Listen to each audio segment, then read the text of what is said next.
Chapitre 20.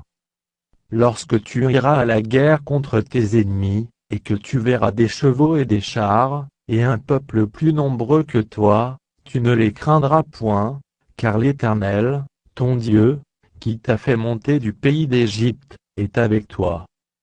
À l'approche du combat, le sacrificateur s'avancera et parlera au peuple. Il leur dira: Écoute, Israël. Vous allez aujourd'hui livrer bataille à vos ennemis. Que votre cœur ne se trouble point, soyez sans crainte, ne vous effrayez pas, ne vous épouvantez pas devant eux.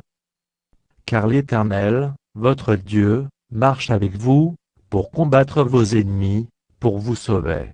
Les officiers parleront ensuite au peuple, et diront: Qui est-ce qui a bâti une maison neuve, et ne s'y est point encore établi? Qu'il s'en aille et retourne chez lui, de peur qu'il ne meure dans la bataille, et qu'un autre ne s'y établisse. Qui est-ce qui a planté une vigne, et n'en a point encore joui? Qu'il s'en aille et retourne chez lui, de peur qu'il ne meure dans la bataille et qu'un autre n'en jouisse. Qui est-ce qui a fiancé une femme, et ne l'a point encore prise? Qu'il s'en aille et retourne chez lui, de peur qu'il ne meure dans la bataille et qu'un autre ne la prenne. Les officiers continueront à parler au peuple, et diront: Qui est-ce qui a peur et manque de courage? Qu'il s'en aille et retourne chez lui, afin que ses frères ne se découragent pas comme lui. Quand les officiers auront achevé de parler au peuple, ils placeront les chefs des troupes à la tête du peuple. Quand tu t'approcheras d'une ville pour l'attaquer, tu lui offriras la paix. Si elle accepte la paix et t'ouvre ses portes, tout le peuple qui s'y trouvera te sera tributaire et asservi.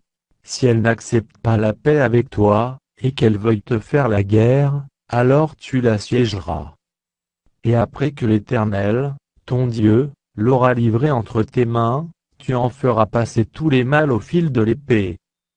Mais tu prendras pour toi les femmes, les enfants, le bétail, tout ce qui sera dans la ville, tout son butin, et tu mangeras les dépouilles de tes ennemis que l'Éternel, ton Dieu, t'aura livrés.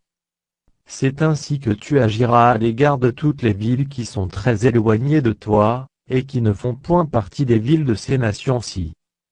Mais dans les villes de ces peuples dont l'Éternel, ton Dieu, te donne le pays pour héritage, tu ne laisseras la vie à rien de ceux qui respirent.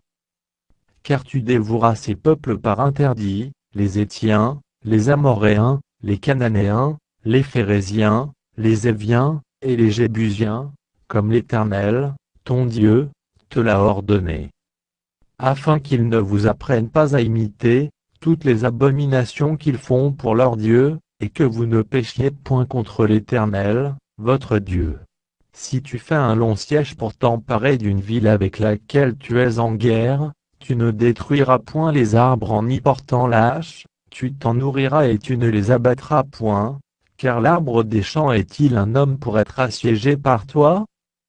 Mais tu pourras détruire et abattre les arbres que tu sauras ne pas être des arbres servant à la nourriture, et en construire des retranchements contre la ville qui te fait la guerre, jusqu'à ce qu'elle succombe.